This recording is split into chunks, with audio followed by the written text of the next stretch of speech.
Hello and welcome back to the channel of nonsense. 3 months ago today actually, I collected this Audi A6 estate. I've since done 3,200 miles in it. It's been my daily driver for the past, well, for the summer really. I've done some big trips in it.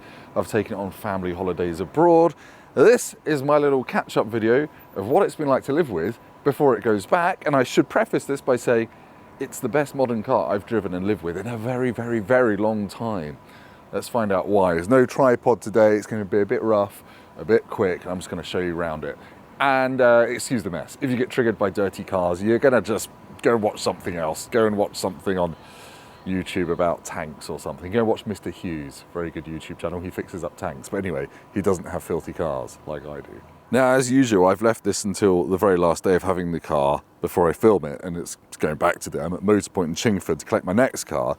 But yeah, let's talk about the A6. I picked this because I like estate cars and I didn't want to have another Skoda Superb. I always want to try new things. Now, you might think an A6, that's a bit fancy, and yes, they're expensive. If this is new, which it was just under 2 years ago, this was originally £50,000, just over 50 grand.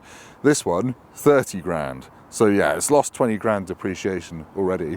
And you'll notice, other than the fact it's absolutely gopping, it's not an S-Line, it's just a sport model. That means it's got 18-inch wheels, it's got small wheels and big chunky Pirellis on it, so it rides really, really well.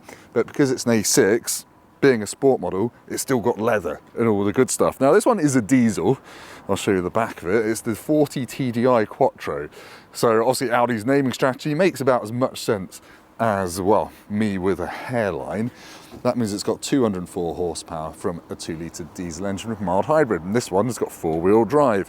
You can only get this with 4-cylinder engines these days. You can get a 204 horsepower petrol or a 204 horsepower diesel, and that's about it until you get to the S6 and the RS6. Now, I pick estates because I've got 2 young girls, 3-year-old and a 5-year-old.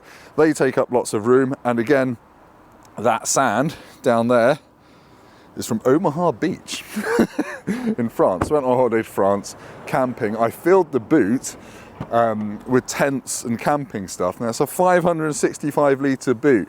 It's big, but it's not as big as a Skoda Superb. It's not as big as a Mercedes E-Class either. But yeah, we filled that. I do like it though. It's massive. It's got some handy bits at the side here, and not much space under there. There's a little handbook, and this gets out of your way when you put the boot up. You've got handles to flip the seats down. It is good. This one actually had a surprise. I didn't know this had it, but it's got the optional tow bar, and this can tow. Oh, there you go. Had a semi, now it's fully erect. This can tow 2 tons on a braked trailer with 4-wheel drive. It's not bad, to be honest, and I think the tow bar is about 800 quid. I had to flump it away. But yeah, big boot. Enough about the boot. Let's talk about the cabin briefly and do it from this angle. Sorry, my laptop bag's here. I really like the A6's cabin. If I just turn it on, the infotainment system's got wireless CarPlay and Android Auto, and hang on, it's actually really good. And you've got climate controls down there. It's got self-parking systems. It's just a really comfortable cabin. It feels quite posh as well, and it's got a round steering wheel. So it's been a real pleasure to live with. It is big though. If I keep walking back, it's just under 5 meters long. It's Audi's biggest estate car. Yes, there's a new A6. It's just been announced, the A6 e-tron. I think that's even bigger again. But this, despite having 200 horsepower and 4-wheel drive, it's been averaging 50 miles per gallon. I've been getting about 600 and 650 miles to a 62-litre tank. Yeah, it's nice. The only thing it misses out on, not being an S-Line, is it doesn't have the swoopy indicators of Audi-ness, but whatever. It's still got LED headlights. It doesn't have radar cruise either, but it's got 360 camera system. I've just really enjoyed living with it. It has been almost perfect as a family car for reasons that we're going to find out in a second. Right, that's all the specs nonsense out of the way. I'm going to hop back in, go for a quick drive to here, because I've already filmed this bit, the magic of YouTube, to talk about how it drives and the other stuff about this quite boring looking car that has really excited me and made it actually one of my favourite family cars of all time. Let's go. And thank you, that's really helpful. And I'm going to go and collect my new car. See you in a bit.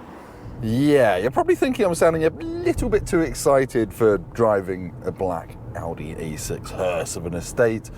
And to be honest, I'm at a stage in my life where all I really want in the car is comfort, good speakers, good infotainment, enough room in the back for child seats and a big boot. So standard family car shopping list stuff really, which would normally lead to someone buying an SUV. But I prefer the way estate cars drive, I prefer the extra fuel economy, I don't really feel I need the extra height of an SUV, they don't make me feel any safer, especially when I'm already sharing the road with Tesla drivers on their phones without their headlights on when it's raining like yesterday. But anyway, this is not a sporty car to drive. Look, around here, off here, it is fast, but there's lots of body roll in the corners and roundabouts, but you probably can't tell, I'm driving over about 1 million drain covers back there, and they just don't really figure in my spine. I can't feel them. And it's just, what I love about this car is how well it rides, how well it glides over roads. It's a cliche these days. It's an average speed limit, mate. You'll still get done. It glides over bumps like very few other cars I drive lately. I drive a lot of cars at the moment, and suspension is just too firm these days. And I don't know if it's car manufacturers trying to make their cars feel sporty in corners, or if it's because they're heavy and it needs to be firmer. But this is so well judged, and I think it helps that it's not an S-Line, so it's got smaller wheels. It hasn't got any sporty suspension. It's not even got adaptive dampers. It hasn't got air suspension. It's just so well set up. It's also just super comfortable in here. The seating position, the seats, it's like a lounge. It's really, really nice. And yeah, you get leather seats even if you don't get an S-Line in the A6. I like pretty much everything about this car. The infotainment system, that's good. Apple CarPlay is easy to use. It works all the time. Don't really have to fiddle with it. I guess it is a little bit fiddly to change the temperature and stuff, but you've got this permanently on screen just for your climate control stuff. So that's always there, really. And the diesel engine, this 2-litre diesel, it's 204 horsepower. It's got mild hybrid technology, and you can actually feel that.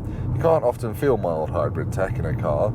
But in this, it kind of gives you an extra bit of shunt off the line, which you do notice. And also, it's really refined for a 4-cylinder diesel engine. It's kind of smoother than Tom Jones. It's very in the background. It doesn't feel rough.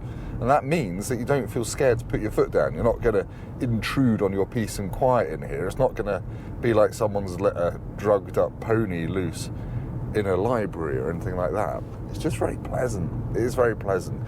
Yeah, it's not going to set any handling records, that's for sure. It rolls a lot.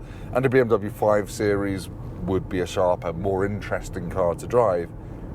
But for doing big miles with the family, I kind of don't care about that stuff. Now, I don't have radar cruise control, but I don't really ever use cruise control in the UK, to be honest, because our traffic is all too higgledy-piggledy. So I don't bother with that. It's fine. It's got a big circular steering wheel. It hasn't got a flat bottomed, I'm trying to be sporty number. That is just, again, easy to use. You just cruise along. It's a proper wafter. It's a proper wafter, and I always dream of getting in a modern car and being cosseted like I am in this, but it never really happens. Things like the Skoda Superb, which up to this point is my favourite estate car. I drove the new Skoda Superb in the UK back to back with this car, and you could just tell this was a more expensive car on a more expensive platform. It is just more refined, more comfortable. The Superb, it just felt a little bit more brittle over bumps. It felt a bit cheaper, and it isn't that much cheaper. This was 50 grand new, as I've said, 30 grand on the used market.